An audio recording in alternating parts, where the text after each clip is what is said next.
Hi, my name is Dr. Akemi Takayama, and I'm the violin professor at Shenandoah Conservatory in Winchester, Virginia.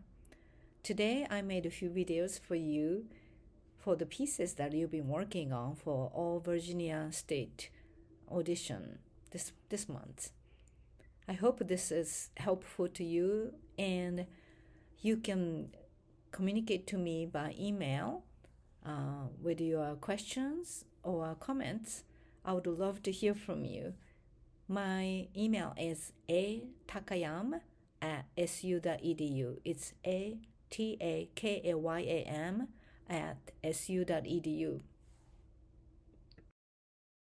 So let's get started. The first one is the Rode Caprice number 9. And this one, I really think of the beauty of the sound as one most important things. Of course, the good intonation and good rhythm, and also pay attention to the bow from flying off from the strings when you have a busy things like grace notes or a lot of fast shifts in measure 5.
Page shows you slight changes that I made. The first bar is that I stayed on the third position instead of going to the first position.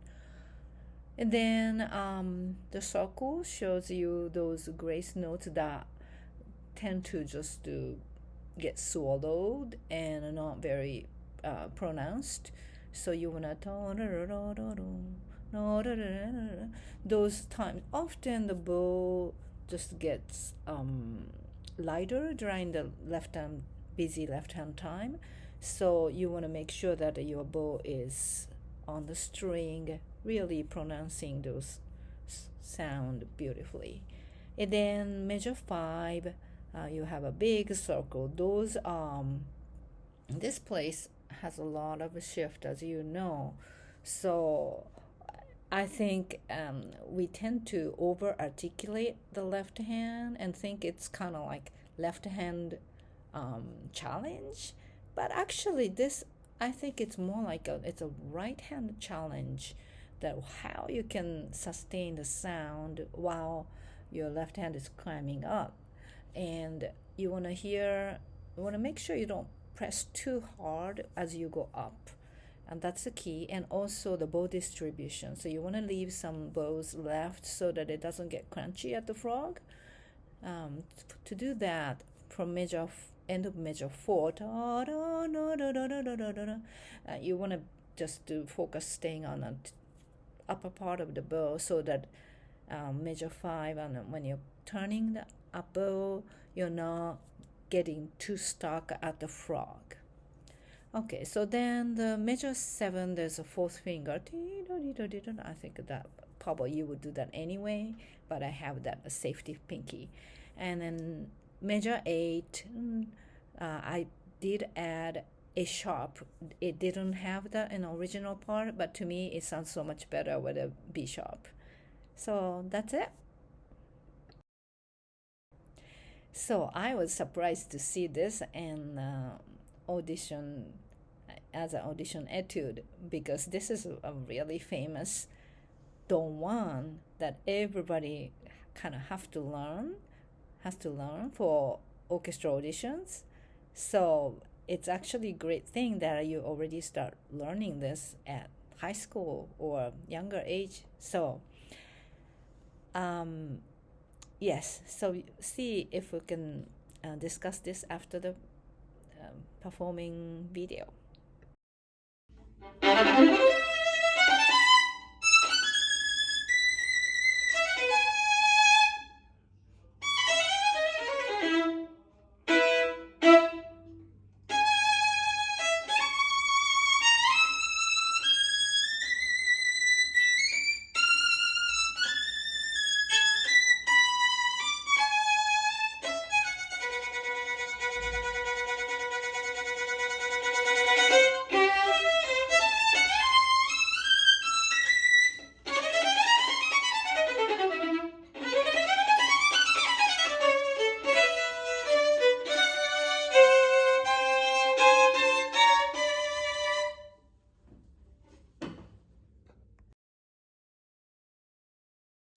I'm pretty sure that you have fingerings and bowings from your private teachers. And if you don't, this could be one of the ways that you can facilitate your performance. So, and this is not like only way. So make sure that you know that. And for me, this piece, as you see from the first piece, that was so much legato. This one is very spiky, very articulate, and the note has a speed.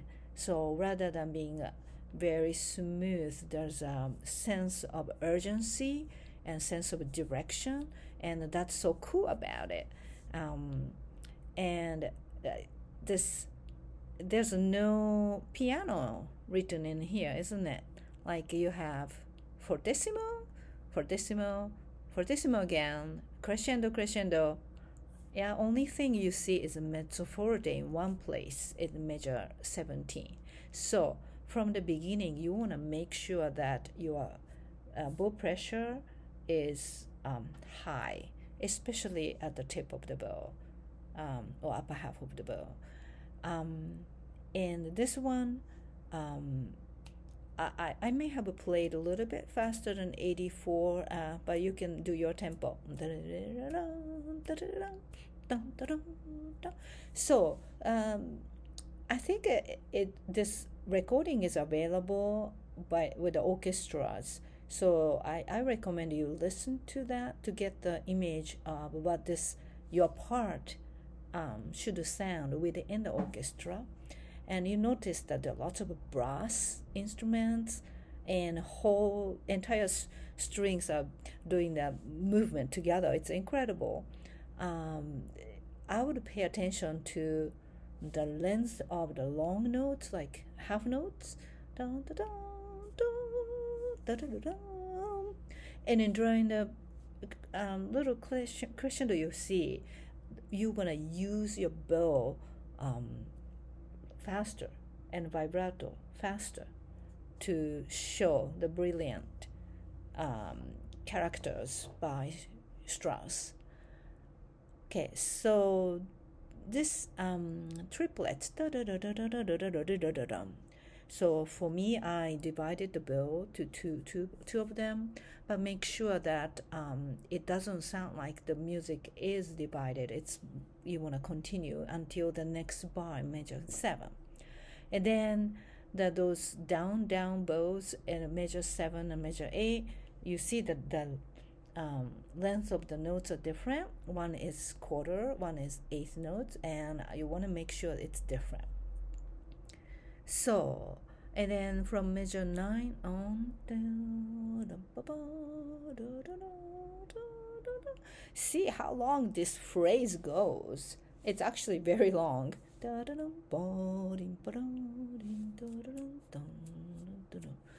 So it's just it keeps going. So how do we make the phrase go for a long time? Make sure you don't decay the bow speed like don, dee, dum, ba, ba. So you keep having the direction to the next note. I think that's important. And really thinking like every note has the bridge or rainbow. It just keeps sending into the next note. That's very important. And those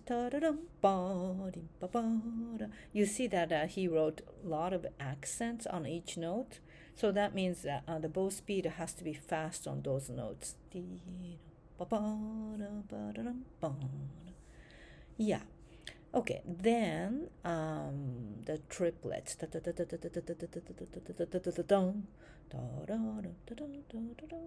Okay, that section, there's a slight crescendo into the fortissimo, and then this section coming up is a C major, feels very easy, but again, make sure that the triplets and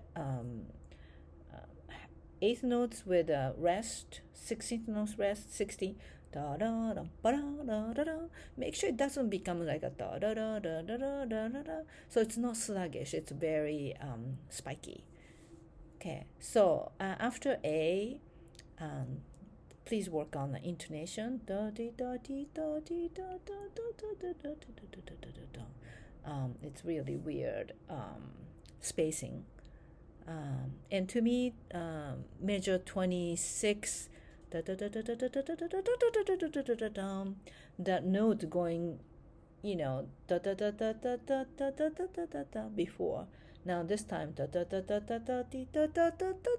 so it's going one more mountain up, and I feel like that's a place to show your musicality.